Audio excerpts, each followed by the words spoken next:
गिले खुशबू अगर हम्माम रोज़े रसी दस्त से ते महबूबे बदुस्तम बदु गुफ्तम के मुश्किया बीरी के अजबोए दलाबीज़े तो मस्तम बगुफ्ता माने गिले ना चीज़े बोदम वलेकिन मुद्दते बागुल नशिस्तम जमाले हम निशिंदर मन असर कर दो वगर नामन हुमा खाकम के हस्तम।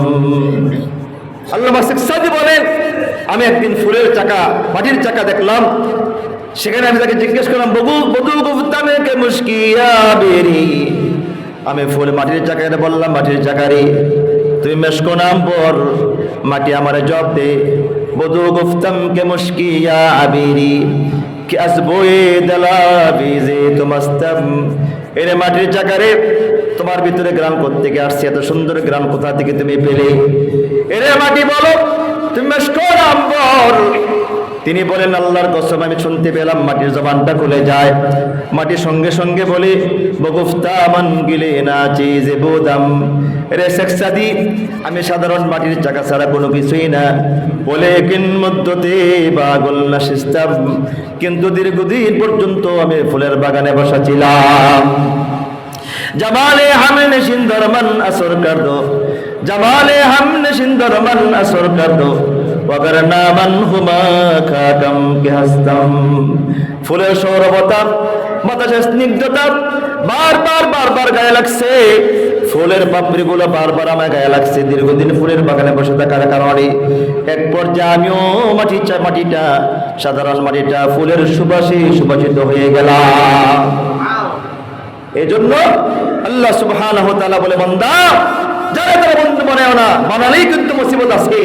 দেখ ভাই বন্ধুটাই তোমাকে এক পর্যায়ে জাহান্নামের দিকে ঠেলে দিচ্ছে, এই বন্ধুই তোমাকে সন্ত্রাস বানাবে, এই বন্ধুই তোমাকে ডাকাত বানাবে, এই বন্ধু তোমাকে চোর বানাবে, অথবা এই বন্ধু তোমাকে আল্লাহওয়ালা বানাবে।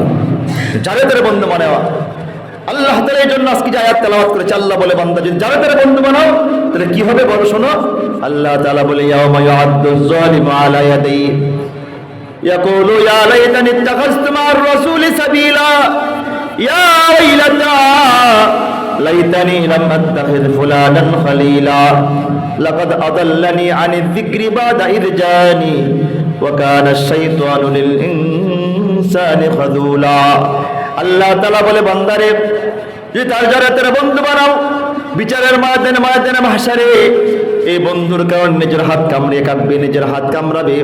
ইয়াউমা ইয়া'আদ্দুজ জালিমু আলা ইয়াদাইহি, বন্ধুর কারণে বিচারের ময়দানে নিজের হাত কামড়াবে আর বলবে ইয়াকুলু ইয়া লাইতানি ইত্তাখাযতু মা'আর রাসূলি সাবিলা, আর চিৎকার দিয়ে বলবে আফসোস যদি দুনিয়াতে রাসূলের পথ অনুসরণ করতে পারতাম, রাসূলের পথকে ধরতে পারতাম।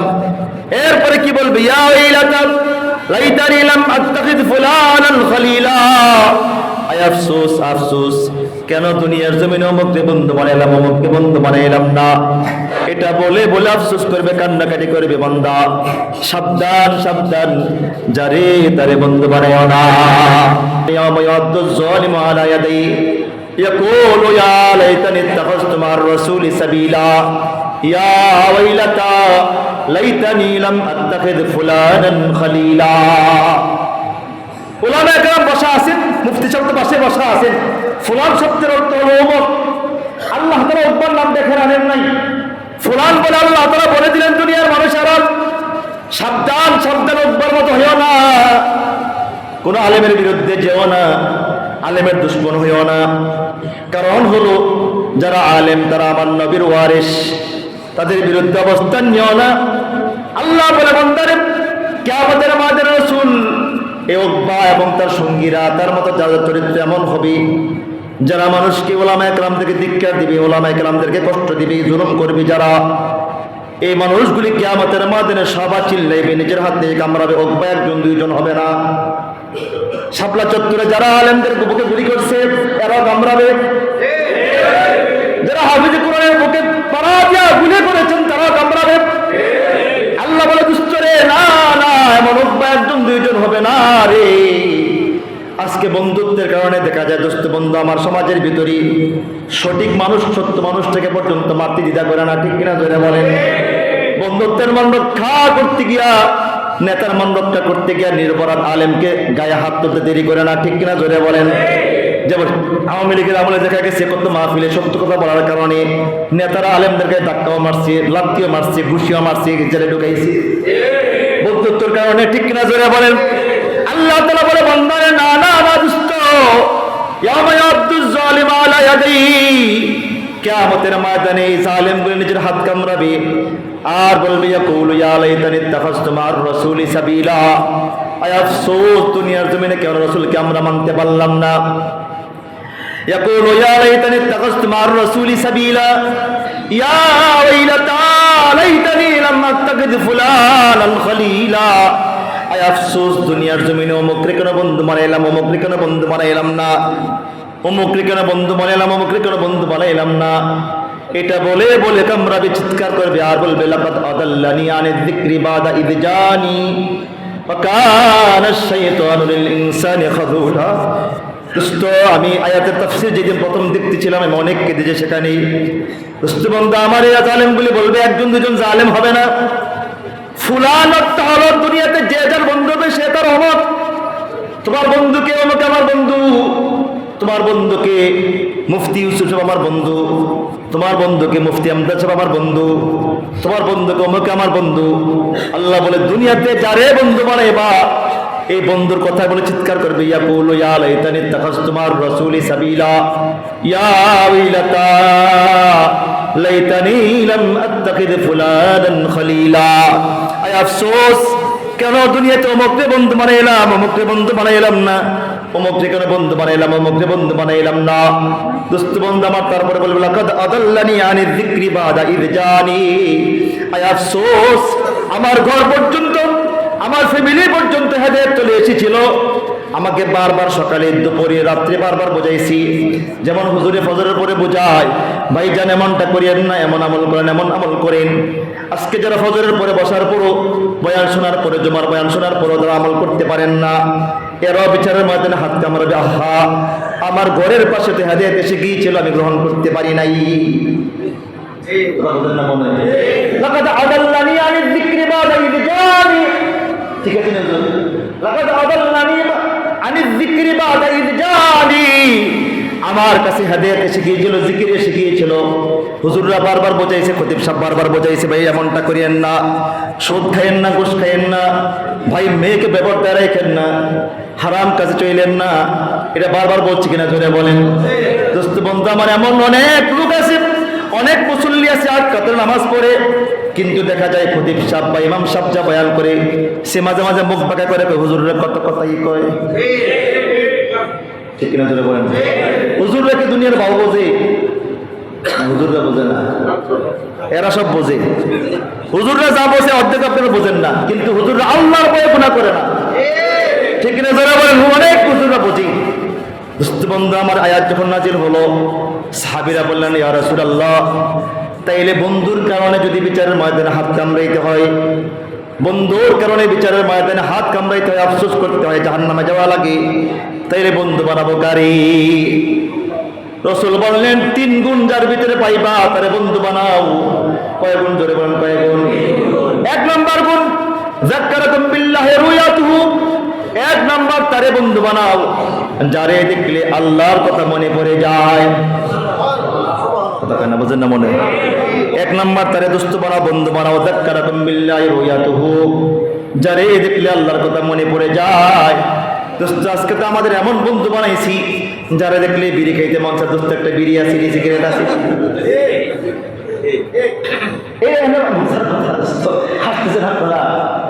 যে বন্ধুরে দেখলে আল্লাহর কথা মনে পড়ে না, সুটটান দিতে মন চায়, 1 বোতল খাইতে মন চায়, সুদ খাইতে মন চায়, বুঝবেন এটা বন্ধু না, এটা আমার শয়তান নাম্বার 1, ঠিক না জোরে বলেন?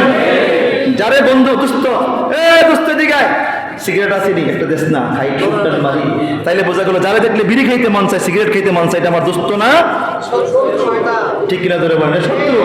রাসূল বলেছেন যাক্কারাকুম বিল্লাহি রুয়াতুহু, 1 নাম্বার তারে বন্ধু বানাও যারা দেখলে আল্লাহর কথা মনে পড়ে যায়। 2 নাম্বার ওয়াজাদা ফি ইলমিকুম মানতিকুহু, যার আলোচনা শুনলে আখিরাতের জ্ঞান বাড়ে। 3 নাম্বার ওয়াযাক্কারাকুম বিল আখিরাতি আমালুহু, যার আমল দেখলে আখিরাত মনে পড়ে যায়। এবার দোস্ত বন্ধু আমার মজার একটা ঘটনা শুনে আপনাদেরকে, মজার এক আয়াত। আল্লাহ বলে দোস্ত বন্ধুরে শুনে রাখো, দুনিয়ার বান্দারা শোনো। আল্লাহ তাআলা বলে বান্দারা তোমরা ভালো করে শোনো। আল আখিল্লাউ ইয়াউমাইযিন বা'দুহুম লিবা'দিন আদু। আজকে দুনিয়াতে যাদেরকে বন্ধু বানাও কেউ তোমার বিচারের ময়দানে আপন হবে না, সব দুশমন হবে। কে বলতেছে? কে জোরে বলেন? আল্লাহ। আল আখিল্লাউ ইয়াউমাইযিন বা'দুহুম লিবা'দিন আদু। আজকে যাকে বন্ধু বানাও, দোস্ত বানাও, বিচারের ময়দানে সবাই দুশমন, কেউ তোমার সঙ্গী হবে না, বন্ধু হবে না। কিন্তু তোমার বন্ধু হবে কে জানো নি? আল্লাহ তারপরে বলেন ইল্লাল মুত্তাকুন। কিন্তু যারা মুত্তাকি, আল্লাহওয়ালা, দিনদার, কিয়ামতের ময়দানে তারা তোমাকে ছেড়ে যাবে না। এটার ব্যাখ্যা শুনবেন নি? এর ব্যাখ্যাটা শুনলে আলহামদুলিল্লাহ আজকে বয়ান সাকসেস। এখন থেকে সাবধানে বন্ধু বানাইবেন, কেন দোস্ত বানাইবেন? দোস্ত বন্ধু আমার বিচারের ময়দানে মানুষ নেকের জন্য দৌড়াবে দৌড়াবে। الذي لولا لطفه ما اهتدينا ولولا فضله ما تصدقنا ولا صلينا ولا سمنا ولا ضحينا ونشهد أن لا إله إلا الله وحده لا شريك له لا ضد له ولا ند له ولا مثل له ولا مثيل له ولا شبه له ولا شبيه له ونشهد أن سيدنا وسندنا ومولانا محمدا عبد الله ورسوله الذي نزلت به السكينة عليه أنفسنا وأهلينا فدينا ولولاه ما عرفنا الحق ولا درينا صلى الله عليه وعلى آله وأصحابه الذين شهدوا بدرا وحنينا أما بعد فأعوذ بالله من الشيطان الرجيم بسم الله الرحمن الرحيم يوم يعد الظالم على يديه يقول يا ليتني اتخذت مع الرسول سبيلا يا ويلتى ليتني لم أتخذ فلانا خليلا لقد أضلني عن الذكر بعد إذ جاءني وكان الشيطان للإنسان خذولا صدقت يا رب العالمين وقال صاحب القرآن رسول الله صلى الله عليه وسلم المرء مع من أحب أو كما قال عليه الصلاة والسلام সকলে দুরূদ ইব্রাহিম পাঠ করি আল্লাহুম্মা সাল্লি আলা মুহাম্মাদিন ওয়া আলা আলি মুহাম্মাদ কামা সাল্লাইতা আলা ইব্রাহিম ওয়া আলা আলি ইব্রাহিম ইন্নাকা হামিদুম মাজিদ আল্লাহুম্মা বারিক আলা মুহাম্মাদিন ওয়া আলা আলি মুহাম্মাদ كما باركت على إبراهيم وعلى آل إبراهيم إنك حميد مجيد الحمد لله تحفيظ القرآن দারুল উলুম মাদ্রাসা কর্তৃক আয়োজিত 13তম বার্ষিক ওয়াজ ও দোয়ার মাহফিলের আজকের সম্মানিত সভাপতি সাহেব দিগার ওয়াজিবুল ইহতিরাম হযরত উলামায়ে কেরাম, দূর দূরান্ত থেকে আগত এবং অত্র এলাকার ইসলাম প্রিয় মুসলমান ভাইয়েরা, পর্দার আড়ালের আমার অতি সম্মানিতা পরদানসীন মা ও বোনেরা, মহান আল্লাহ সুবহানাহু তাআলার দরবারে অসংখ্য অগণিত শুকরিয়া জ্ঞাপন করছি যে আল্লাহ সুবহানাহু তাআলা রব্বুল করিম, রব্বুল ইজ্জতুল জালাল, মহান মালিক, তাহার মহাগ্রন্থ আল কোরআন থেকে এবং তাহারি হাবিব কিবরিয়া শফিউল মুজনিবিন, ইমামুল মুরসালিন, সৈয়দুস সাকালাইন, সরদারে দু জাহান, বিশ্ব সবার সভাপতি, বিশ্ব মানবতার দূত, মুক্তির দিশারি মরদুলাল মোহাম্মদ মুস্তাফা আহমদ মুজতবা সাল্লাল্লাহু আলাইহি সাল্লামের অমর বাণী হাদিস থেকে আমাদের মতো নগণ্য কিছু গোলামকে অল্প সময়ের জন্য গুরুত্বপূর্ণ কিছু কথা বলার, শোনার, বসার ও আসার তৌফিক এনায়েত করেছেন। এজন্য আমরা প্রত্যেকে মালিকের দরবারে, মনিবের দরবারে অন্তরের অন্তরস্থল থেকে হৃদয়ের সবটুকু বেগুজার করে একবার কালিমাতুশ শুকর আদায় করি, আলহামদুলিল্লাহ। ভিতরে সাউন্ড আর একটু দেন। ভাই আজিজ ও দোস্ত বুজুর্গ, প্রতি বৎসরের নেই এবছরও তাহফিজুল কুরআন দারুল মাদ্রাসার আজকের ওয়াজ ও দোয়ার মাহফিলে আল্লাহ তাআলা আমার মতো একজন নগণ্য গোলামকে আল্লাহ তাআলা যিনি সুস্থ সবল রেখে আল্লাহ তাআলা উপস্থিত হওয়ার তৌফিক দান করেছেন, এর জন্য আমিও শুকরিয়া আদায় করতেছি, আলহামদুলিল্লাহ।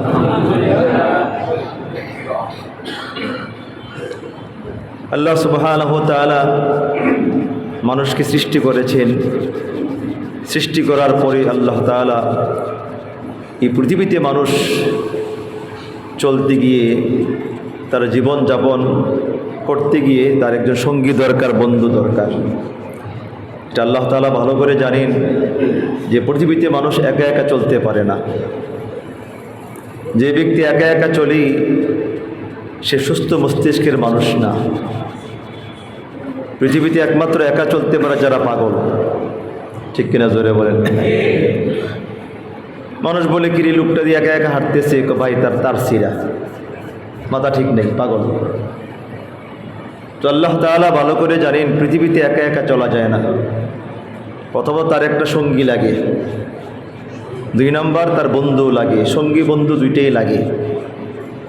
একা একা চলা কোন সিনকালেও সম্ভব না, কারণ রসুল আকরাম সাল্লাল্লাহু আলাইহি সাল্লাম তিনিও একা চলতে পারেননি, ওনার সঙ্গীও লাগছে, বন্ধুও লাগছে। রসুল আকরাম সাল্লাল্লাহু আলাইহি সাল্লাম, আমি বলছি বাড়ান, সাউন্ড বাড়ান, আরও বাড়ান, আমি বলবো বাড়ান, ভিতরে সাউন্ড। পৃথিবীতে চলতে গেলে সঙ্গীও দরকার, বন্ধু দরকার। এখন ঠিক আছে তো নাকি? সঙ্গী ছাড়া বন্ধু, আবার কমাই দিয়েছেন, সঙ্গী ছাড়া বন্ধু ছাড়া চলা যায় না।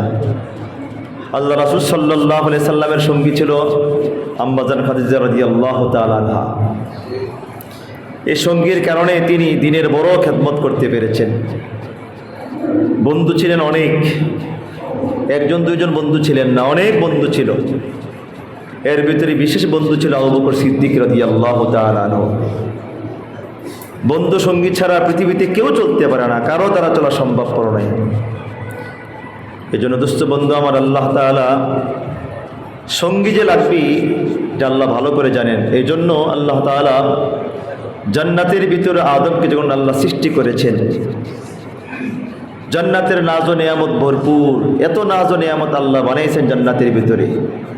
রাসূল আকরাম সাল্লাল্লাহু আলাইহি সাল্লাম বলেন, মা লা আইনুন রাআত, মা লা আইনুন রাআত ওয়ালা উযুনুন সামিআত ওয়ালা খাতার আলা কলবি বাশার। আল্লাহ তাআলা জান্নাতের ভিতরে এত এত নিয়ামত সৃষ্টি করেছেন, যে নিয়ামত কোনো চোখ দেখে নাই, কোনো কান শোনে নাই, কোনো দিল কল্পনাও করতে পারে না যে কি পরিমাণ নিয়ামত আল্লাহ তাআলা জান্নাতে সৃষ্টি করেছেন।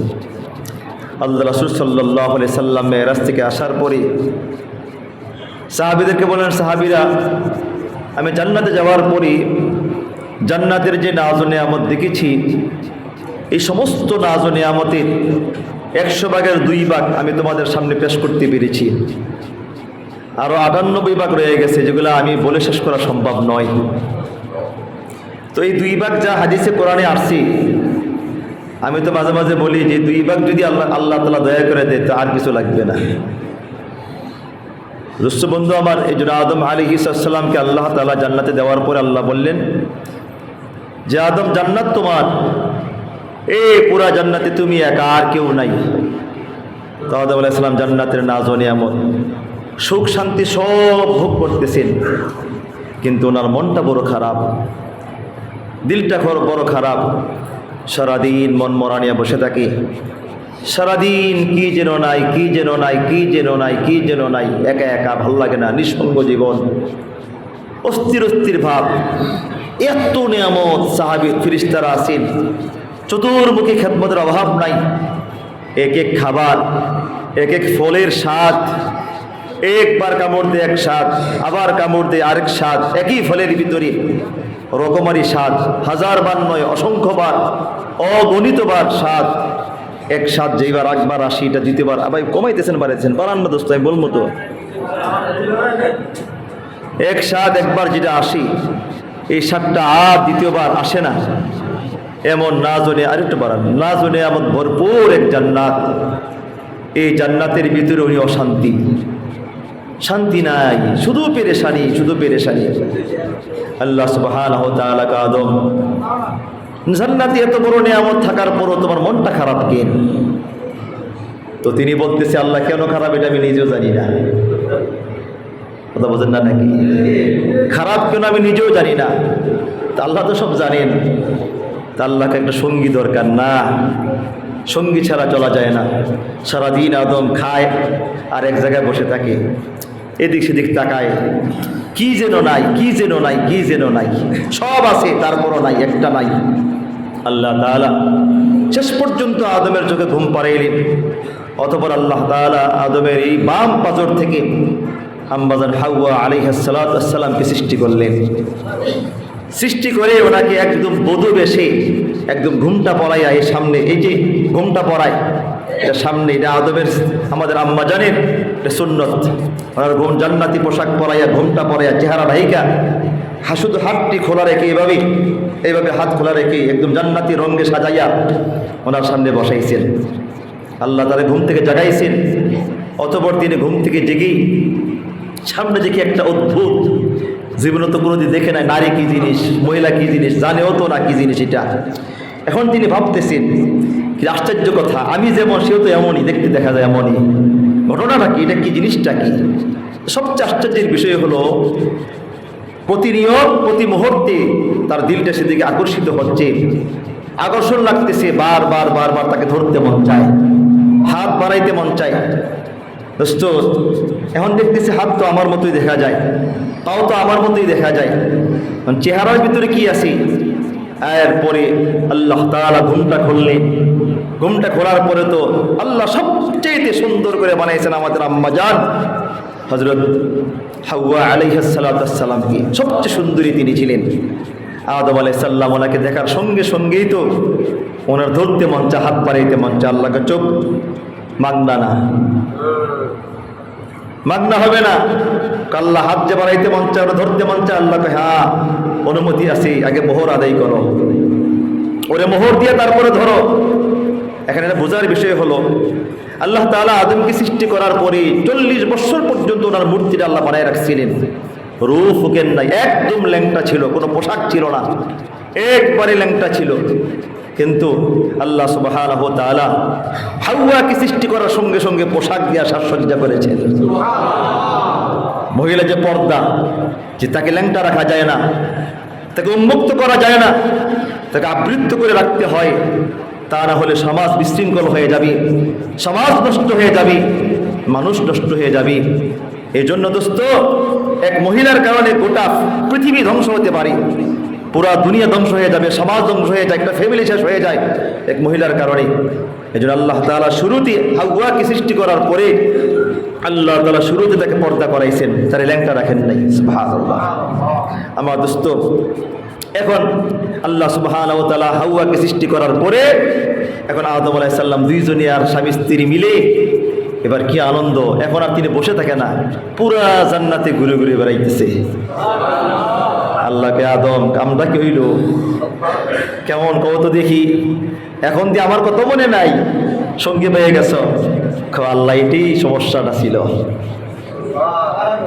এটাই ছিল না এতদিন পর্যন্ত আল্লাহ তাআলা বলে বান্দা আমি জানি তোমাদের কি প্রয়োজন কি দরকার আমি আল্লাহর ভালো করে জানা আছি সঙ্গী ছাড়া পৃথিবীতে চলা যায় না সঙ্গী ছাড়া কেউ চলতে পারে না এই জন্য আল্লাহ তাআলা ইহসান জিতলাইছেন খোটা দিয়েছেন আমরাও তো খোটা দিই আল্লাহ খোটা দেন অথচ আল্লাহ তাআলা নিজেই বলেছেন লা তাবতুলু আমালাকুম বিল মান্নি ওয়াল আদা তোমরা খোটা দিয়া কষ্ট দিয়া তোমাদের আমল ধ্বংস করে ফেলিও না কিন্তু আল্লাহ নিজে খোটা দিয়েছেন কথা বোঝেন না নাকি নিজে নিষেধ করছেন খোটা দিও না নিজে আবার খোটা দিয়েছেন একটা দুইটা খোটা তো না অনেক খোটা দিয়েছেন আল্লাহ তাআলা সূরাতুন নাবার শুরুতে একটার পর একটা আলাম নাজালিল আরদা মিহাদা ওয়াল জিবাল আওতাদা ওয়া খালাকনাকুম আসওয়াজা ওয়া জাআলনা নাওমাকুম সুবাতা ওয়া জাআলনা আল-লাইলা লিবাসা ওয়া জাআলনা আন-নাহারা মাআশা وبنينا فوقكم سبعا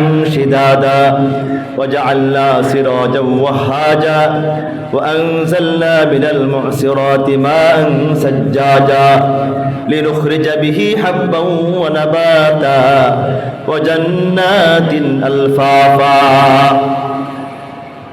الله এতগুলি খুঁটে এখানে দিয়েছেন আলাম নাজআল্লাহু আইনাইন ওয়ালিসানাও ওয়াশাফাতাইন ওয়াদাইনাহু নাজদাইন আল্লাহ তাআলা বারবার খোটা দিয়েছেন বান্দা আমার মানবা না কেন আমি অপরাধটা কি করলাম নিমুখ খারাপ আমি আল্লাহ তাআলাকে চলার জন্য বসবাস করার জন্য আমি আল্লাহ তাআলা জমিনটা বিছানা বানাই দেই নাই আমার মানবা না কেন গোলাম বলো আমি আল্লাহকে অন্যায়টা করলাম অপরাধটা আমার কি বলো কেন আমার মানবা না গোলাম বলো আমি আল্লাহ তাআলা কি এই জমিনটা কাঁপতে ছিল জমিনটা পাহাড় দিয়া পেরেক বানিয়ে মজবুত করে দেই নাই এরপর আল্লাহ বলে বান্দা আমার মানবা না কেন আমার অন্যায়টাকে অপরাধটাকে বলো গোলাম আল্লাহ তাআলা বলে বান্দা ওয়া খালাকনাকুম আসওয়াজা আমার মানবা না কেন আমি আল্লাহ তাআলা কি তোমাদেরকে স্বামী স্ত্রী জোড়ায় জোড়ায় বানাই দেই নাই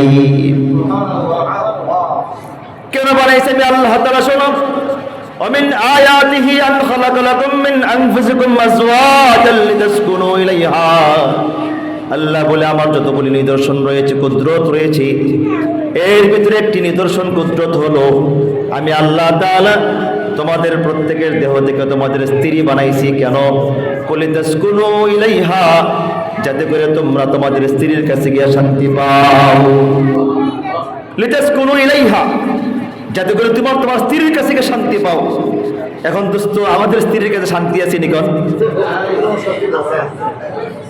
কথা কয় না সেক্রেটারি সাহেব শুনেন না মিয়া ফায়দাই হতো আমাদের স্ত্রীর কাছে শান্তি আছে তো অনেকে তো এই কথাই বলে বেশিরভাগ হুজুর বিয়ার আগে ভালো ছিলাম সিঙ্গেল ছিলাম বড় ভালো ছিলাম কি যে মুসিবতে আছি এমন জানলে বিয়েই করতাম না ঠিক কিনা জোরে বলেন এখন প্রশ্ন হলো দোস্ত আল্লাহ বলছে সুখের জন্য বানাইছেন এখন অশান্তি হয় কেন আল্লাহ কি মিথ্যা বলছেন নাকি জোরে বলেন আল্লাহ বলে বান্দা মান আস্তাগু মিনাল্লাহি কিলা বান্দা বলো আমি আল্লাহর চাইতে সত্য কথা বললে ওলা কি হতে পারি আমি আল্লাহ তাআলা কোন লক্ষ্য কথা কোরআনে বলি নাই আমি আল্লাহ তাআলা কোন ফালতু কথা কোরআনে বলি নাই বললাম আমি আল্লাহ যা বলেছে সব সত্য অবশ্যই কোনো সন্দেহ নাই আমি আল্লাহ তাআলা তোমার দেহ থেকে তোমার স্ত্রী বানাইছি লিতাসকুনু ইলাইহা যাতে করে ঘরে গিয়া তারা দেখলে শান্তি হয়ে যায় দিলটা ঠান্ডা হয়ে যায়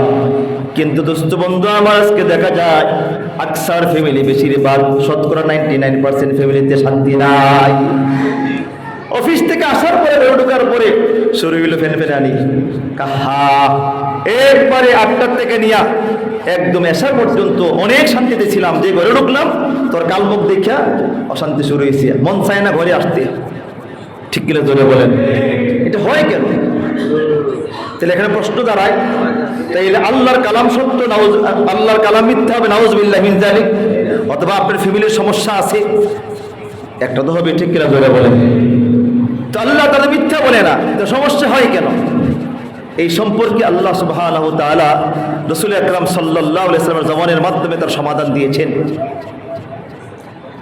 এখন আল্লাহ তাআলা, এখন প্রশ্ন হয়, আল্লাহ তাআলা নারীদেরকে বানাইছেন কোন জায়গা থেকে? আল্লাহ যে আমার দেহ থেকে বানাইছেন, মিন আয়াতিহি আন খালাকা লাকুম মিন আনফুসিকুম, তোমাদের সত্তা থেকে, তোমাদের জাত থেকে।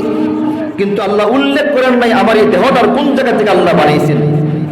এটা হাদিসের মাধ্যমে জানতে হবে। রাসূল আকরাম সাল্লাল্লাহু আলাইহি সাল্লাম বলেছেন, খুলিকাত মিন জিলাইন, আল্লাহ তাআলা নারীদেরকে বানাইছেন বাঁকা হাড্ডি দিয়া। এখন হাদিসের ভিতর সুস্পষ্ট নাই বাঁকা হাড্ডি কোনটা। এনেও তো বাঁকা হাড্ডি আছে, এনেও তো বাঁকা হাড্ডি আছে, এখন কোন জায়গার বাঁকা হাড্ডি দিয়ে আল্লাহ বানাইছেন? এটার ব্যাখ্যাতে মুহাদ্দিসিন কেরাম বলেন, আল্লাহ তাআলা পুরুষের বাম পাশে যেখানে কাল্ব আছে, দিল আছে, ঠিক এই বরাবর আপনি আজকে চার্জ দিয়ে দেখবেন, বা আপনি ওই যে কঙ্কাল থাকে না ডাক্তারের ঘরে, কথা কয় না, কঙ্কালের ছবি থাকে না, এই সেখানে দেখেন এই বাম পাশে হাড্ডিটা, যতগুলো হাড্ডি আছে বাম পাশে দেখবেন ঠিক এই বরাবর একটা হাড্ডি সামান্য সুতা পরিমাণ ছোট, এই অংশ দিয়ে আল্লাহ তাআলা আমার বউকে আল্লাহ বানাইছেন। সব হাড্ডিগুলো সমান, আমি নিজে দেখছি, সব হাড্ডিগুলো সমান, এরও সমান, কিন্তু এই পাশের একটা হাড্ডি একটু ছোট, এই হাড্ডিকে এইটাই আমার স্ত্রীকে আল্লাহ বানাইছেন। এখন প্রশ্ন হলো, আল্লাহ এইটাতে বানাইলেন না কেন? আল্লাহ এখান থেকে বানাইলেন না কেন? এখান থেকে বানাইলেন না কেন?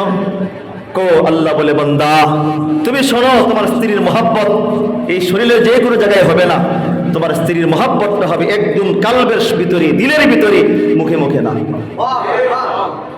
বোঝেন নাই? কিসের ভিতরে জোরে বলেন?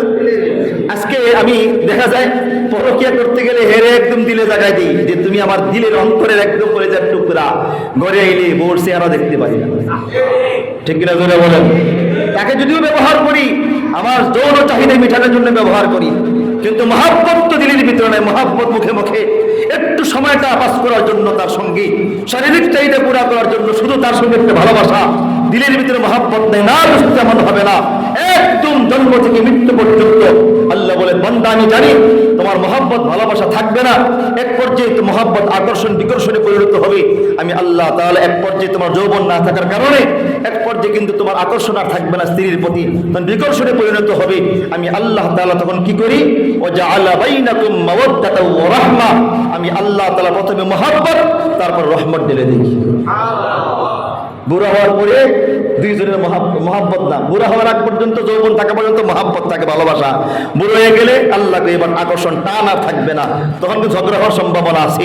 আমি এবার দুইজনের দিলের ভিতরে একটার প্রতি আরেকটার রহমত ঢেলে দিই। এক নম্বর। এখন প্রশ্ন হলো, রাসূল আকরাম সাল্লাল্লাহু আলাইহি সাল্লাম বলেছেন আল্লাহ তাআলা বাঁকা হাড্ডি দিয়ে বানাইছেন মহিলাদেরকে। বাঁকা হাড্ডিটা দরকার কি? যেমন আমি উদাহরণ দিচ্ছি, এই যে পাখাগুলি লাগাইছে, এই রডটা যে লাগাইছে, বাঁকা না সোজা? বাঁকা না সোজা? আমি আপনাদের দিই তো, এই ফ্যানটা রডটা বাঁকা করা ছাড়া লাগান তো দেখি, বুঝাইতে পারতেছি নাকি? বুঝাইতে পারতেছি? এই ফ্যানটা বাঁকা করা ছাড়া রডটা লাগান, রডটা বাঁকা করা ছাড়া ফ্যানটা লাগান তো দেখি, পারবেন? জোরে বলেন। ওই বাঁকা রডের ভিতরে সোজা ফ্যানটা ঢুকাইলে আপনি সোজা হইয়া থাকবেন, ও বাঁকা হয়ে আসি, দুইটা লাগাই দিলে ঠিক মতো লেগে গিয়েছে, সুন্দর বাতাস, সেও শান্তিতে আছে, আমরাও শান্তিতে আছি। কথা বোঝেন না মনে হয়? আল্লাহ বাঁকা হাড্ডি বানাইছেন কেন? বাঁকা ওর গারো রোগ তেরা, মহিলাদের গারো রোগ সোজা না, কিন্তু ওদের গারো রোগ সহ্যটা বাঁকা। আপনি সোজা কথা কইলে সহজে বুঝবে না, আরে ঘুরে ঘুরে কইবেন, মিথ্যা মিথ্যা কইয়া আর বুঝ দিবেন, দেখবেন বড় খুশি। যারা বিয়ে করছেন না বুঝতেন না তো, মহিলাদের চরিত্র সহজেরা বুঝতে রাজি না, এরা বেকার রক্ত এদের বেশি। কিন্তু আল্লাহ রাসূল সাল্লাল্লাহু আলাইহি সাল্লাম এই বেকা একটা দুইটা না 9টা বেকা বউ নিয়া আল্লাহ রাসূল সাল্লাল্লাহু আলাইহি সাল্লাম সংসার করেছেন। দোস্ত, একটাও ঝগড়া হয় নাই। আমি তো একটা নিয়ে থাকতে পারি না, কোন সময় তালাক দিয়ে ফিকিরে আছি না। দোস্ত, যদি আমি আমার মতো এর লম্বা কথা হয়ে যাবে, রাসূল সাল্লাল্লাহু আলাইহি সাল্লামের সুন্নাত যদি মানতে পারি, আল্লাহ রাসূলের জীবনীটা পড়তে পারি, রাসূলের দাম্পত্য জীবনটা কেমন ছিল, উম্মতের ভিতরে সাহাবায়ে কেরামদের দাম্পত্য জীবনটা কেমন ছিল, যদি আমরা এগুলো মুতাআলা করি, এগুলো পড়ি, আল্লাহর কসম করে বলি ইনশাআল্লাহ, খোদার কসম, দোস্ত বন্ধু, আমার স্ত্রীর সঙ্গে কোনদিন করে অশান্তি হবে না। আজকে বর্তমান সময়ে বেশি অশান্তি হওয়ার মূল কারণটা কি জানেন? কারণ হলো নজরের হেফাজত নাই। অফিসে গেলেও অন্য মেয়েদের দিকে তাকায়, বাইরে গেলেও অন্য মেয়েদের দিকে তাকায়, তার স্ত্রীর প্রতি যে মহাব্বতটা ছিল, এই ভালোবাসাটা আর থাকে না তার প্রতি, কারণ অন্য মেয়েদেরকে ভালোবাসা দিতে দিতে দিলের ভিতরে আর ভালোবাসা থাকে না। কথা বলেন না মনে নাকি? এই জন্য দোস্ত নজর হেফাজত করেন। তো কথা বলেছিলাম আল্লাহ তাআলা ভালো করে জানেন সঙ্গী ছাড়া চলা যায় না। এই জন্য আল্লাহ বলে বান্দা, হ্যাঁ আমি জানি সঙ্গী ছাড়া জান্নাতে একা থাকা যায় না, জান্নাতে সঙ্গীর দরকার, দুনিয়াও সঙ্গীর দরকার। এই জন্য খালাকনাকুম আজওয়াজা, আমি আল্লাহ তাআলা স্বামী স্ত্রী জোড়ায় জোড়ায় বানাইছি। এরপর আল্লাহ বলে বান্দা আমি এটাও জানি দুনিয়াতে বন্ধু ছাড়া চলা যায় না। কোন নবী কোন আম্বিয়া কারাম আলাইহিস সালাম বন্ধু ছাড়া চলতে পারে নাই। সবার বন্ধু লাগছে, বন্ধু ছাড়া পৃথিবীতে চলা যায় না। বন্ধু অনেক প্রকার থাকে, ব্যবসায়িক বন্ধু, বাজারের বন্ধু, মসজিদের বন্ধু, তারপরে মাদ্রাসার বন্ধু, মসজিদে ইমামতি করতে গেলে সেখানে বন্ধু, অনেক বন্ধুর দরকার। এটা আল্লাহ তাআলা ভালো করে জানে। এই জন্য আল্লাহ বলে বান্দা যেহেতু বন্ধুর দরকার আছে, তোমার বন্ধুর প্রয়োজন, সাবধান, যারে তারে বন্ধু বানাইও না, যারে তারে দোস্ত বানাইও না। কারে বন্ধু বানাইবা? আল্লাহ তাআলা বলে ইয়া আইয়ুহাল্লাযীনা আমানুত্তাকুল্লাহ ওয়া কুনু মা'আস সাদিকিন। আল্লাহ তাআলা বলে বান্দারে দুনিয়াতে সঙ্গী ছাড়া চলা যায় না। আমি আল্লাহ তাআলা ভালো করে জানি, এজন্য সঙ্গী বানাই দিলাম, স্ত্রী বানাই দিলাম, স্বামী স্ত্রী বানাই দিলাম। আল্লাহ বলে বান্দারে দুনিয়াতে বন্ধু ছাড়া চলা যায় না। আমি আল্লাহ তাআলা ভালো করে জানি তোমার বন্ধু লাগবে দুনিয়াতে চলতে গেলে। কিন্তু সাবধান সাবধান, যারে তারে বন্ধু বানায়ও না। ওকুনু মা'আস সাদিকিন, যারা সাদিকিন সত্যবাদী এদেরকে তুমি বন্ধু বানায় এদের সঙ্গী হয়ে যাও।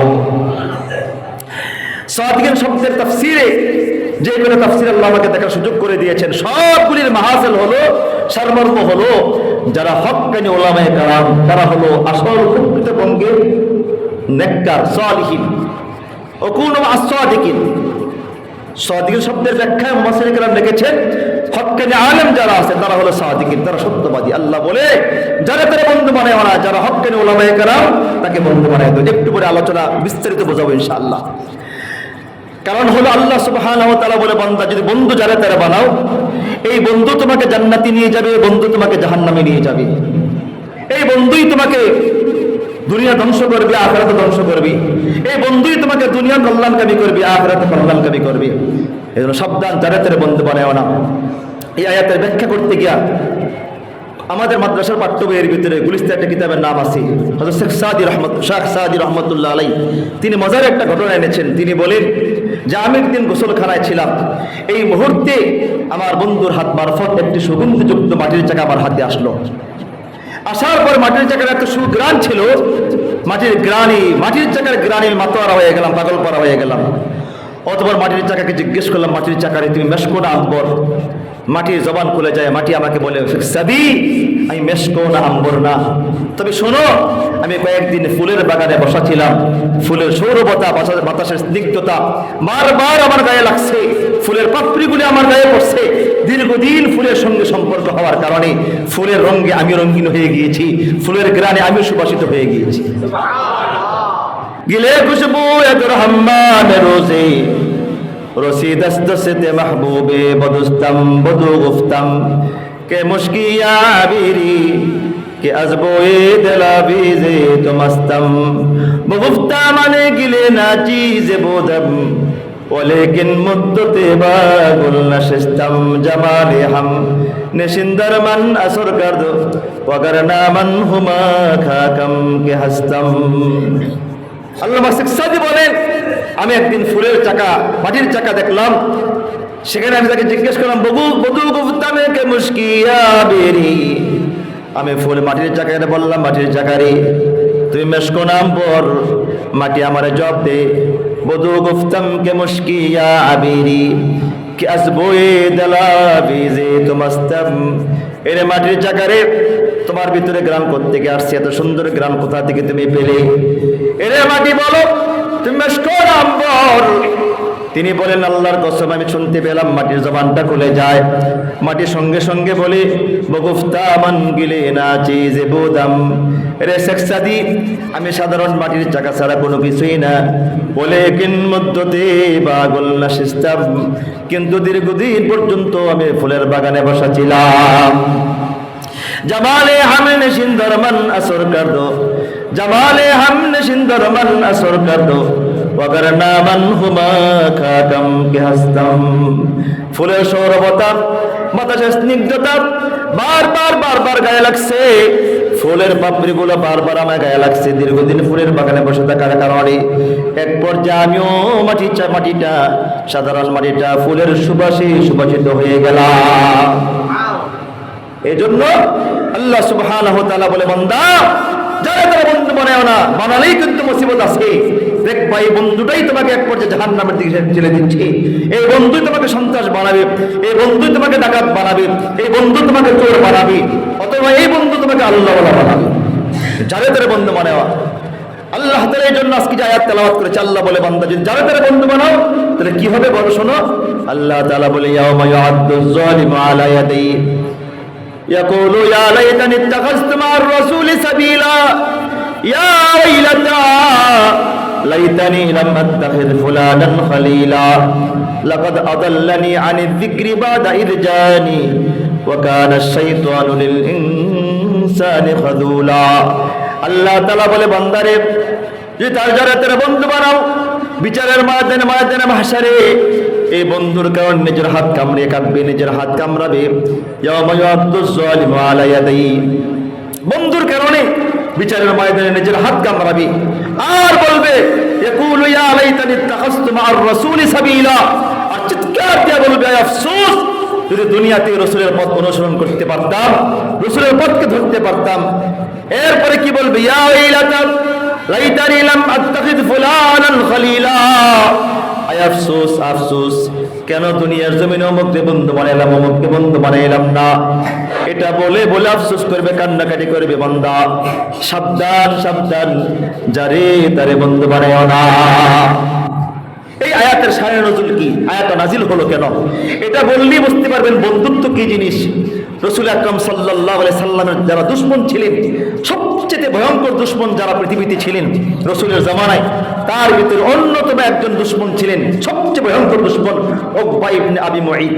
নাম কি বলেন, জোরে বলেন নাকি? উকবা ইবনে আবি মুঈত। উকবা, এটুকু মনে রাখেন, উকবা সে জঘন্যতম খুব খারাপ ছিলেন। আবু জেহেল, উতবা, সাইবা, মুগিরা, উতবা টকবা যা আছে এই সবার ভিতরে অন্যতম একজন উকবা ইবনে মুঈত। এই উকবার একটা ভালো গুণ ছিল, উকবা বড় ব্যবসায়িক ছিলেন। সে মদিনা দারুন নাদওয়ার পার্লামেন্টের সংসদ সদস্য ছিলেন উকবা ইবনে মুঈত। মানে মক্কার সংসদকে যারা পরিচালিত করতেন তার ভিতরে একজনকে উকবা ইবনে আবি মুঈত, সে একজন নেতা ছিলেন, এমপি আর কি। এই উকবা ইবনে আবি মুঈত এতটা খারাপ ছিলেন। আব্দুর রহিম ঘুমাইতেছে মনে হয়, দেখছেন কারবার কি জন্মের ঘুম, ডিউটি মনে কররা করছে একটু বেশি। চিন্তা করেন, আমার বন্ধু মানুষ তো, মহব্বতের মানুষ, এর জন্য কইছি। তো উকবা ইবনে আবি মুঈত, এদিকে তাকান, উকবা ইবনে আবি মুঈত, উকবা ইবনে আবি মুঈত তার একটা ভালো গুণ ছিল। সেটা গুণটা কি, সে বড় ব্যবসায়িক ছিলেন। সেই ব্যবসা করতে গিয়া ব্যবসা যা লভ্যাংশ হতো, এই লভ্যাংশটাকে তিনটা ভাগ করতেন। সিরিয়াতে ব্যবসা করতেন, একটা ভাগ তিনি নিজের জন্য রেখে দিতেন, আরেক ভাগ গরিব মিসকিনকে দান করে দিতেন, আরেক ভাগ তিনি মক্কার ধনাঢ্য ব্যক্তি যারা আছে এদেরকে দাওয়াত করে খানা খাওয়াইতেন। গুণটা ভালো না খারাপ? সরলে মানুষ বালা, মানে অর্থাৎ সে যদিও খারাপ হয়, রাসূলের দুশমন, কিন্তু গুণটা ছিল ভালো। তার লভ্যাংশ গোটা লাভ যা হইতো ব্যবসার ফুল তিনটা ভাগ করতেন। এক ভাগ নিজের জন্য রেখে দিতেন প্রয়োজনে, আরেক ভাগ গরিব অসহায় মিসকিনকে দান করে দিতেন, আরেক ভাগ মক্কার বড় বড় ধনাঢ্য ব্যক্তি, এমপি মন্ত্রী আছে না, পার্টি করতেন আর কি, খানা খাওয়াইতেন। সেখানে গরিবরা স্থান পাইতো না, অসহায় মানুষ স্থান পাইতো না, এদেরকে আগে টাকা দিয়ে দিতেন। ধনীদেরকে নিয়ে এমপি মন্ত্রীদের একটা সেখানে আয়োজন হতো, খানার আয়োজন হতো। উকবা একদিন সে সিরিয়ার মাটিতে ব্যবসা করার জন্য রওনা দিয়েছেন। ভালো একটা নিয়ত করছেন যে এবার আমার ব্যবসায় যা লাভ হবে এই ব্যবসার লভ্যাংশ দিয়া মক্কার সবচেয়ে ভালো মানুষ যেটা তারে মেহমানদারি করাবো। ভাই এই ভিতরে সাউন্ড বক্সটা দেন তো, কথা বলতে কষ্ট হইতেছে, এই সাউন্ড আনতেছে না, খুব কষ্ট হচ্ছে কথা বলতে। এতবার বলার পর সাউন্ডে বাড়ায় না।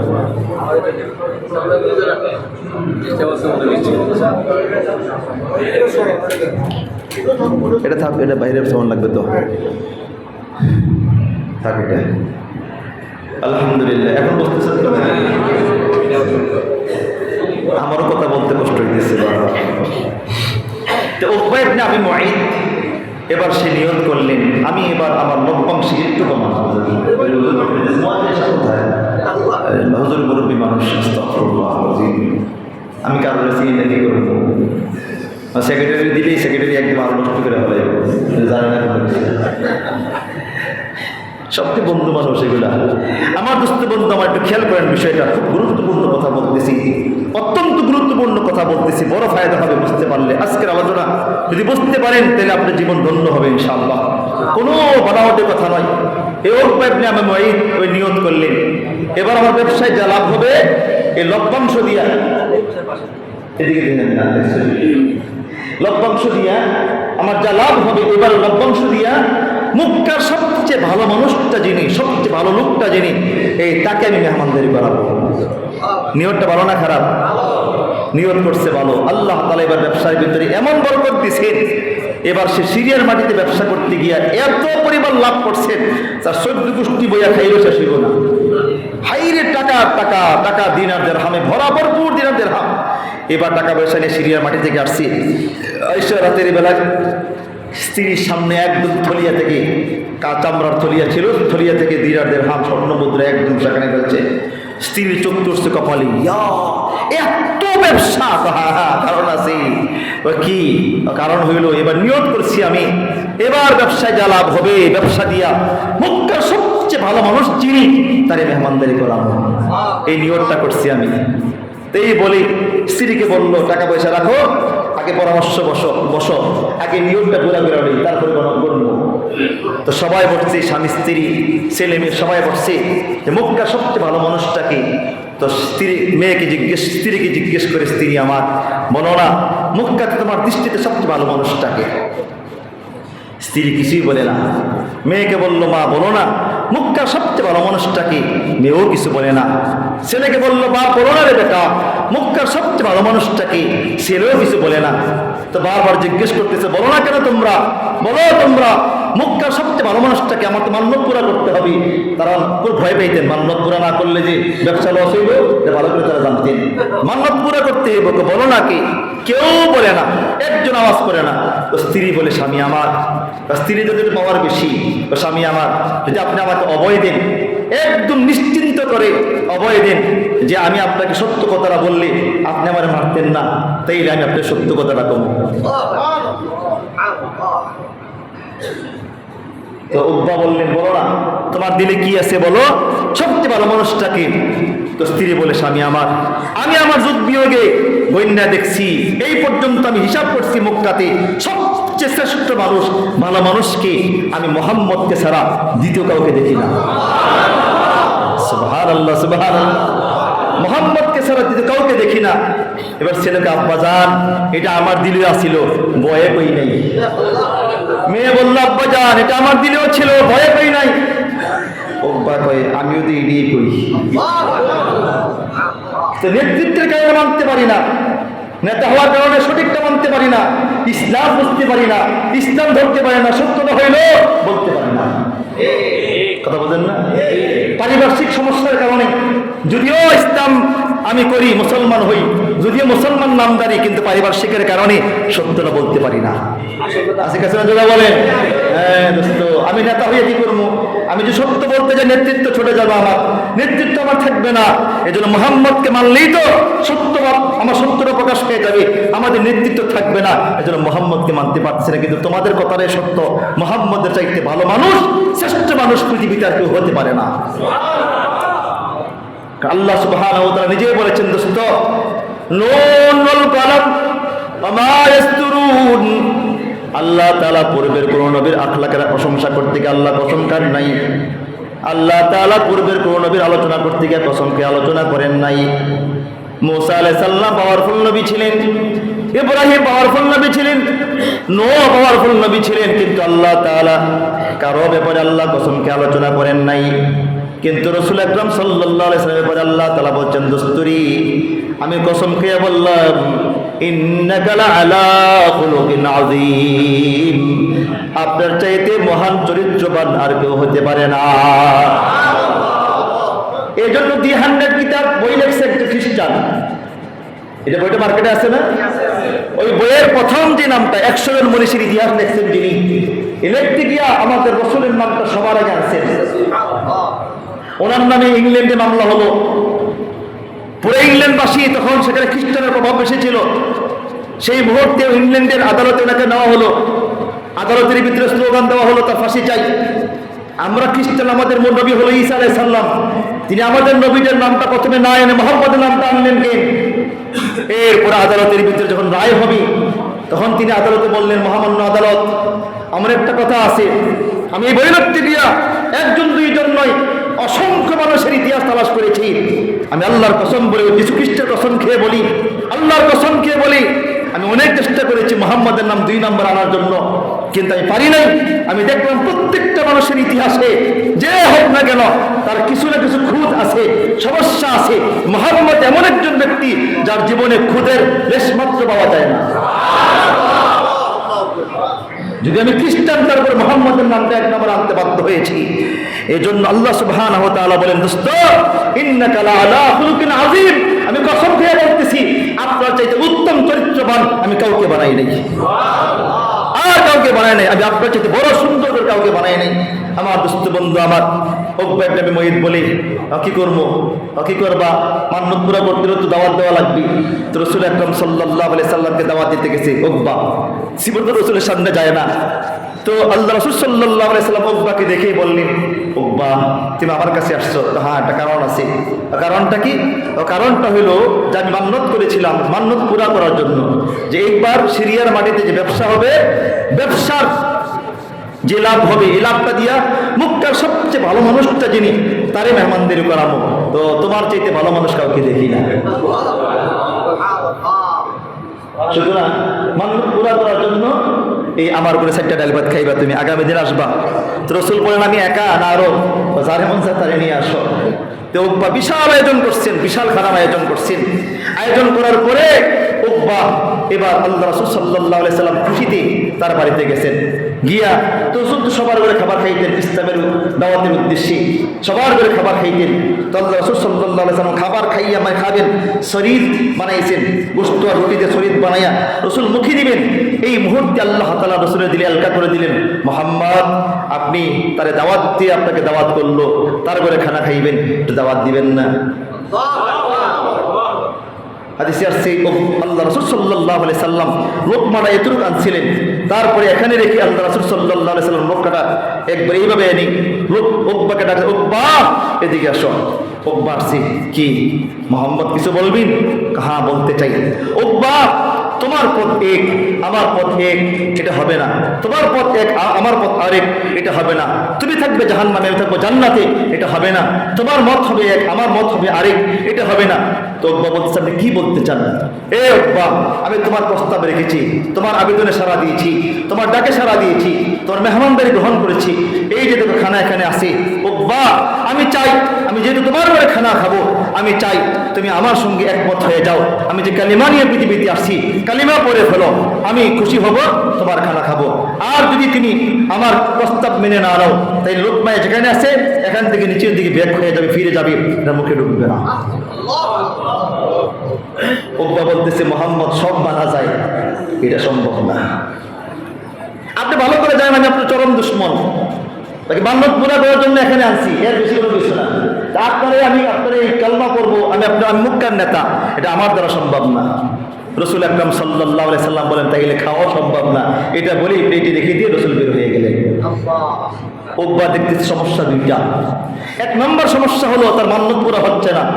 2 নম্বর সমস্যা হলো পৃথিবীর সবচেয়ে ভালো লোকটা, সবচেয়ে সভ্য লোকটা, সবচেয়ে দামি লোকটা আমার ঘরে না খেয়ে চলে যাচ্ছে, আমি পরের দিন সকালে মুখটাতে অলিগুলিতে মুখ দেখাইতে পারবো না।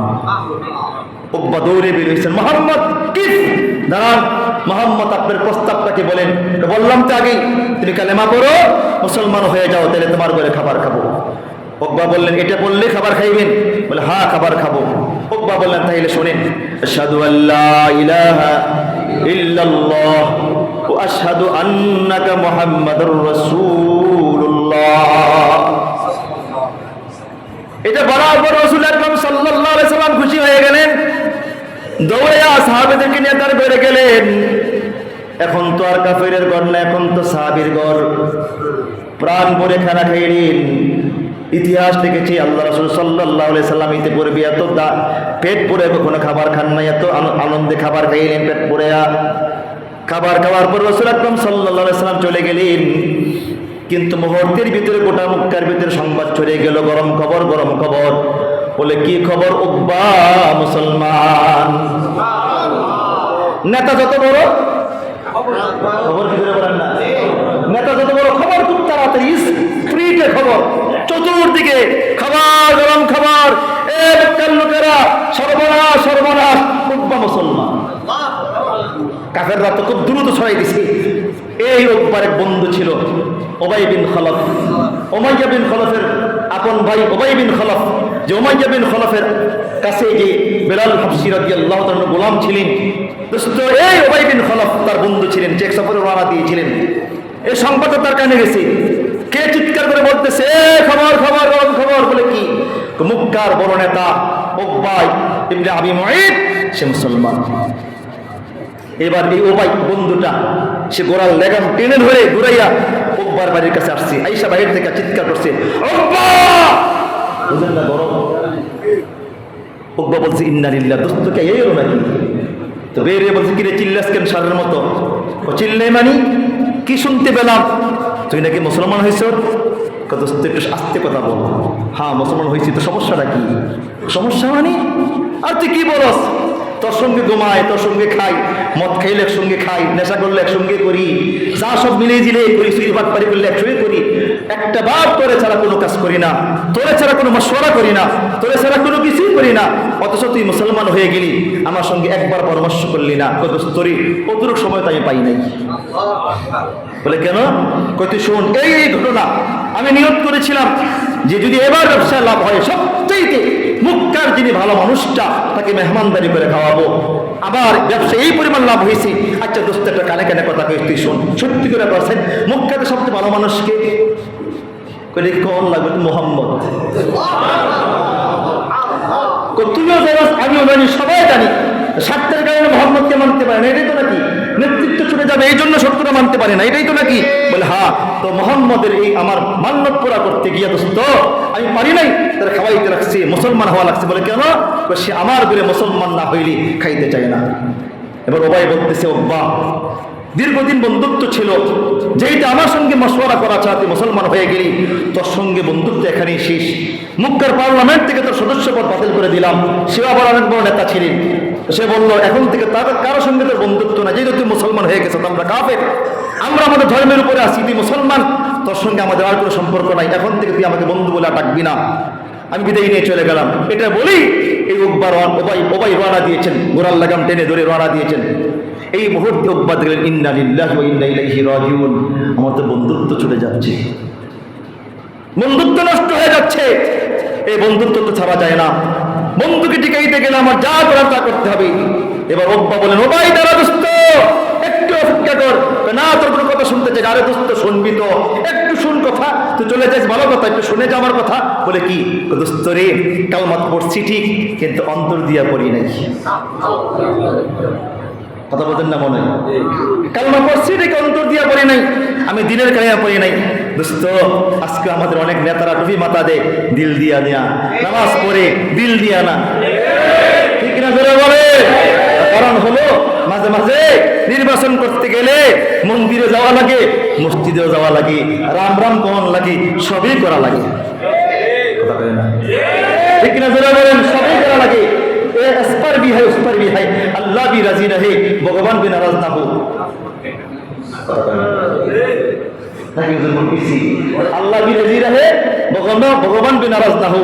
দুইটাই রাখতে হয়, শামকুল দুইটা রাখা লাগে। যার কারণে পারি নাই, আমারে মাফ করে দে দোস্ত।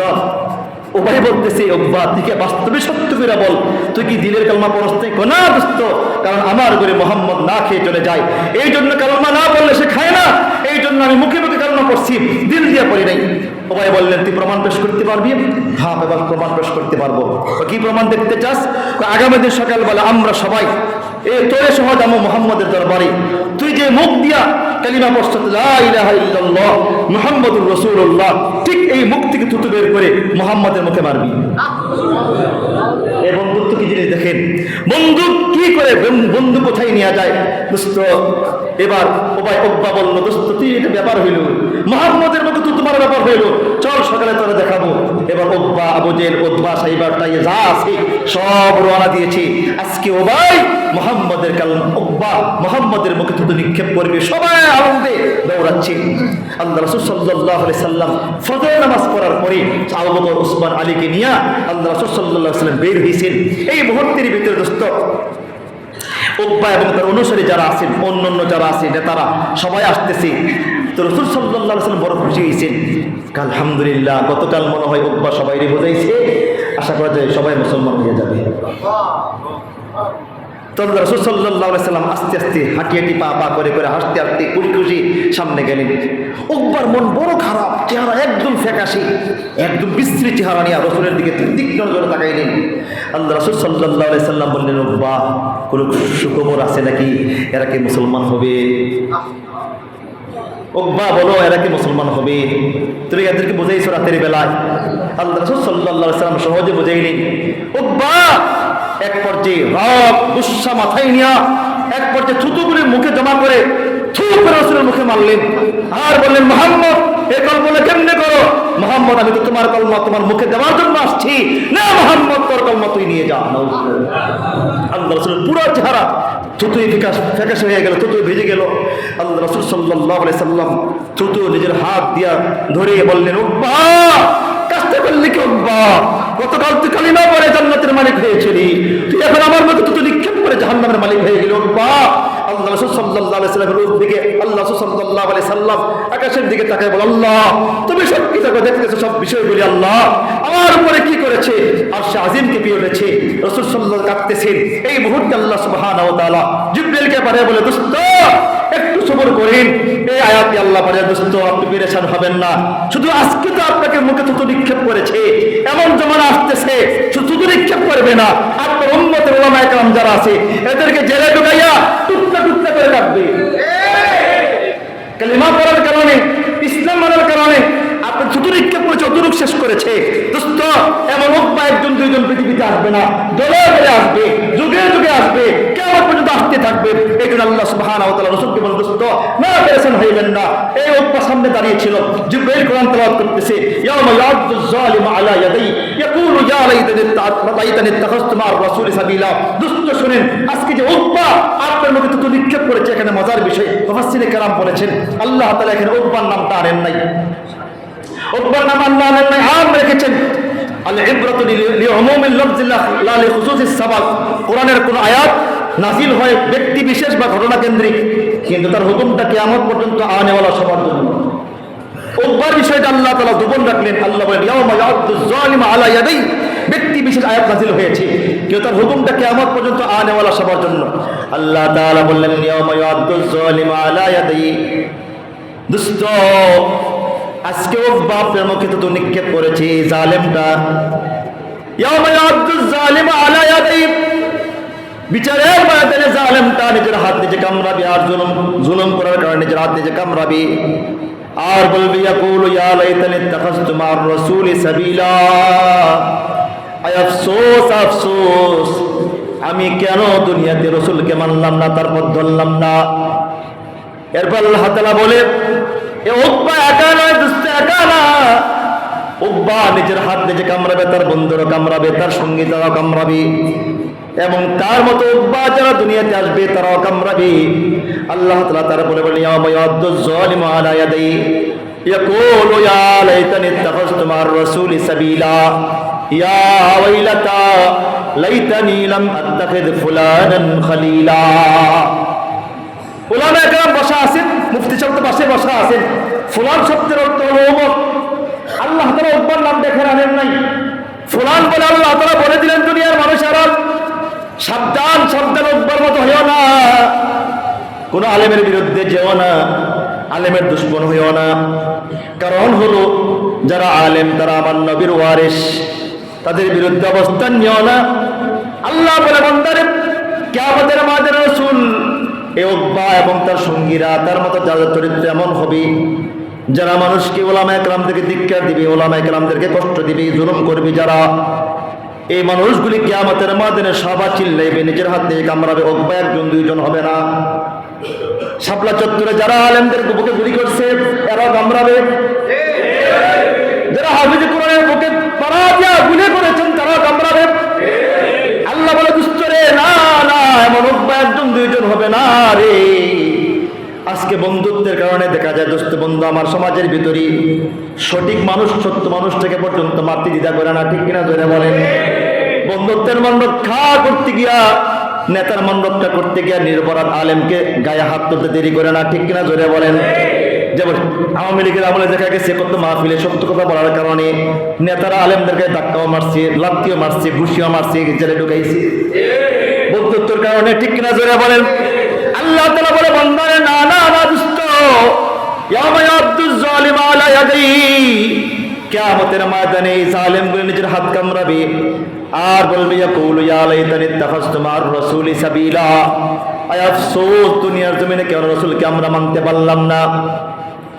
ইয়াকুলু ইয়া লাইতানি ইত্তাখাযতু মা'আর রাসূলি সাবিলা, ইয়া ওয়াইলাতা লাইতানি লাম আত্তাখিয ফুলানান খলিলা, আয় আফসোস দুনিয়ার জমিনে অমুকরে কেন বন্ধু বানাইলাম, অমুকরে কেন বন্ধু বানাইলাম না, অমুকরে কেন বন্ধু বানাইলাম, অমুকরে কেন বন্ধু বানাইলাম না।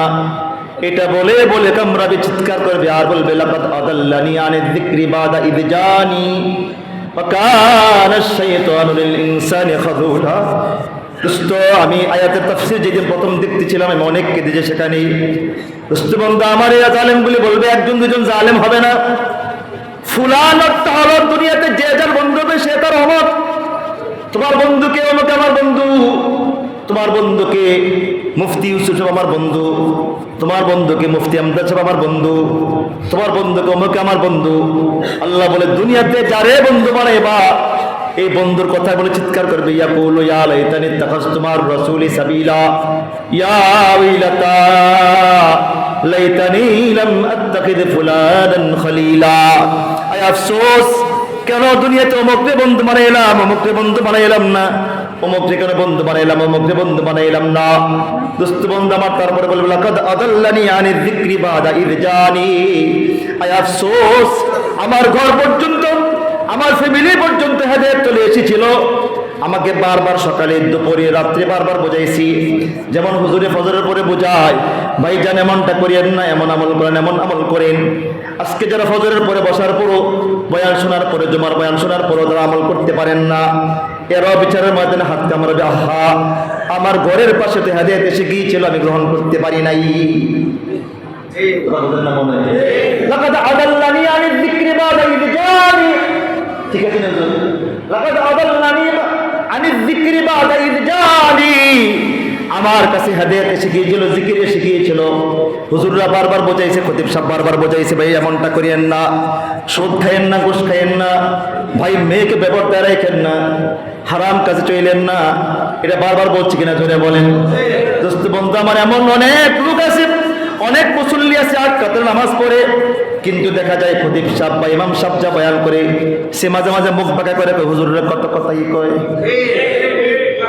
ঠিক কিনা জোরে বলেন? হুজুররা কি দুনিয়ার ভাও বোঝে? হুজুররা বোঝে না, এরা সব বোঝে। হুজুররা যা বোঝে অর্ধেক আপনারা বোঝেন না, কিন্তু হুজুররা আল্লাহর ভয়ে গুনাহ করে না, ঠিক কিনা জোরে বলেন? অনেক হুজুররা বুঝি।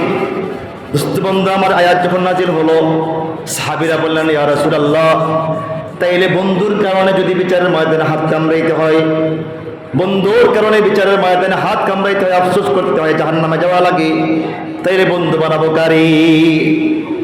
রাসূল বললেন 3 গুণ যার ভিতরে পাইবা তারে বন্ধু বানাও। কয় গুণ জোরে বলেন? কয় গুণ? 1 নাম্বার গুণ যাক্কারাকুম বিল্লাহি রুয়াতুহু, 1 নাম্বার তারে বন্ধু বানাও যারে দেখলে আল্লাহর কথা মনে পড়ে যায়।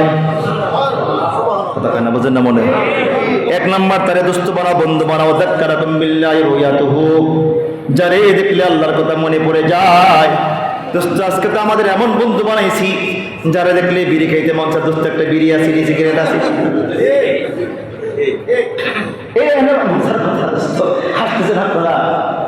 যে বন্ধুরে দেখলে আল্লাহর কথা মনে পড়ে না, সুদ টান দিতে মন চায়, এক বোতল খাইতে মন চায়, সুদ খাইতে মন চায়, বুঝবেন এটা বন্ধু না, এটা আমার শয়তান নাম্বার 1।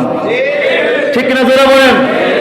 যারে বন্ধু দুস্থ, দুস্থ দিগায় সিগারেট আছে নি একটা দেশ না, খাই সুদ টান মারি, তাইলে বোঝা গেল যারা দেখলে বিড়ি খাইতে মন চায়, সিগারেট খাইতে মন চায়, এটা আমার দুস্থ না। ঠিক কিনা জোরে বলেন? শত্রু। রাসূল বলেছেন যাক্কারাকুম বিল্লাহি ওয়া ইয়াতুবু, এক নাম্বার তারে বন্ধু বানাও যারা দেখলে আল্লাহর কথা মনে পড়ে যায়। 2 নাম্বার ওয়া যাদা ফি ইলমিকুম মানতিকুহু, যার আলোচনা শুনলে আখিরাতের জ্ঞান বাড়ে। 3 নাম্বার ওয়া যাক্কারাকুম বিল আখিরাতি আমালুহু, যার আমল দেখলে আখিরাত মনে পড়ে যায়। এবার দোস্ত বন্ধু আমার মজার একটা ঘটনা শুনে আপনাদেরকে, মজার এক আয়াত।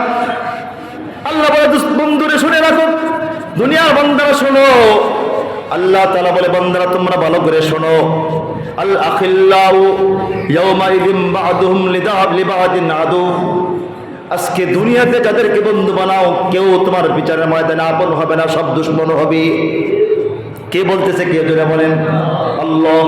আল আখিল্লাউ ইয়াউমাইযিন বা'দুহুম লিবা'দিন আদু, আজকে যাকে বন্ধু বানাও, দোস্ত বানাও, বিচারের ময়দানে সবাই দুশমন, কেউ তোমার সঙ্গী হবে না, বন্ধু হবে না।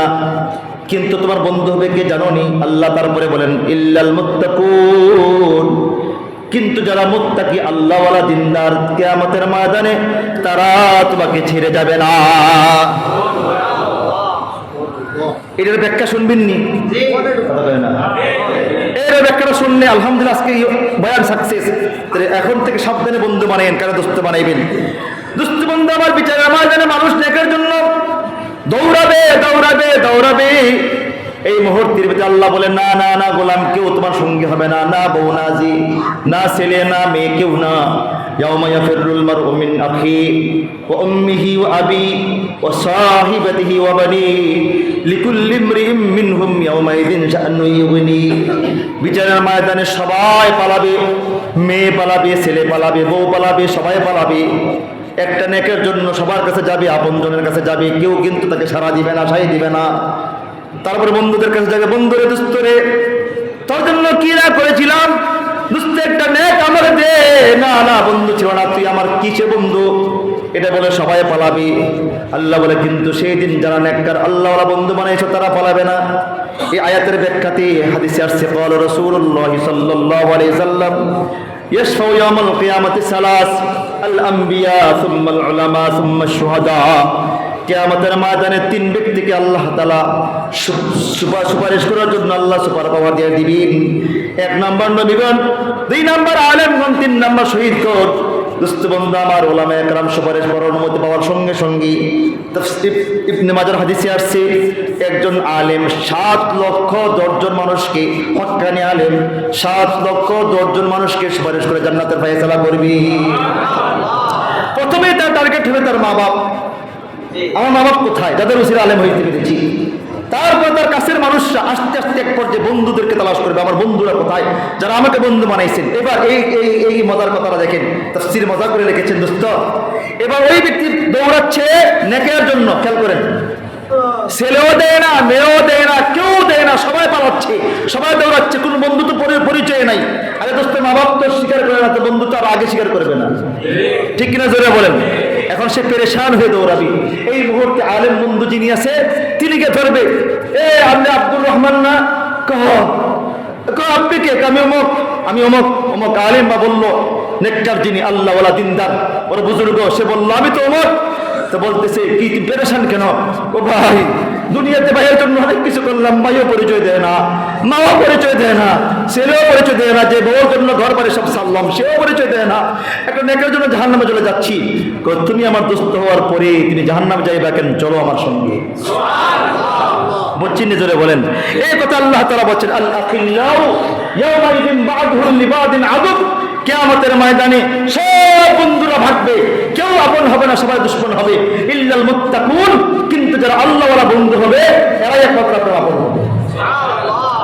আজকে মাদ্রাসা, এই যে মাদ্রাসার ছাত্র যারা আছি, আজকের শিশু কালকের কুতুব, আজকের শিশু কালকের মুহাদ্দিস, আজকের শিশু কালকে কোনো বুজুর্গ। দোস্ত এই শিশুগুলাই একটু বড় আলেম হবে যদি আমরা এদেরকে বন্ধু বানাইতে পারি। হতে পারে কালকে এই শিশুটাই বড় এক বুজুর্গ হবে, তার কপালে লেখা আছে। জোরে বলেন। আমি যখন নাকি মাদ্রাসা ছোটকালে পড়ছি, আমি যে ঢাকা শহরে জমা পড়ামো, আমার কপালে লেখা ছিল। তো আমার অনেক সাথী ভাই যারা আছে, বড় বড় মুহাদ্দিস মুফতি আছে, হুজুর আজকে এখন নামাজ পড়াচ্ছি, বড় জায়গায় আসছি, এটা হুজুর সুন্দর অবস্থা কেউ জানছে হুজুর রে? আজকে মাদ্রাসা যেটা আছে, এক নম্বর হলো আজকে থেকে আমরা শুধু আলেম হওয়া সত্য না, মুত্তাকির বলছেন, মুত্তাকি আল্লাহওয়ালা যারা দিনদার, তাবলীগে গিয়া হক্কানি পীরের দরবারে যারা বুজুর্গ আল্লাহওয়ালা হয়েছেন, আলেমদেরকে বন্ধু বানানোর জন্য আরো বেশি ভালো কথা। বোঝেন না মনে? কারণ কোন আল্লাহওয়ালা দিনদারকে আল্লাহ তাআলা, যারা আবেদ, খেয়াল করেন, একটু খেয়াল করে, যারা আবেদ এদেরকে আল্লাহ সুপারিশ করার অনুমতি দিবে না, যারা আলেম হক্কানি আলেম এদেরকে আল্লাহ সুপারিশ করার অনুমতি দিবেন। সুতরাং ওলামায়ে কেরামদেরকে বন্ধু বানাইতে বলা তো আর নূর আল্লাহ নূর। এই জন্য দোস্ত, কিয়ামতের ময়দানের জন্য আমাদের বন্ধুগুলি একদম মুত্তাকিওয়ালা হয়, দিনদার হয়, এমন বেছে বেছে বন্ধু বানাবো ইনশাআল্লাহ। ইনশাআল্লাহ জোরে বলেন। আজ থেকে যাকে দেখলে আল্লাহর কথা মনে পড়ে না, সে বন্ধু হতে পারে না, সে আমার ব্যবসায়িক পার্টনার হতে পারে, ঠিক কিনা জোরে বলেন? সে আমার চলার পথে সাথী হতে পারে, বন্ধু হতে পারে না। এই জন্য আল্লাহ তাআলা যেন আমাদের সবাইকে, আমরা প্রত্যেকে একদম আল্লাহ তাআলাকে, আমরা সবাই যেন প্রত্যেকে আমরা আল্লাহওয়ালা দিনদার বুজুর্গকে আমরা বন্ধু বানাইয়া দুনিয়া থেকে বিদায় নিতে পারি। সকলে বলে আমিন।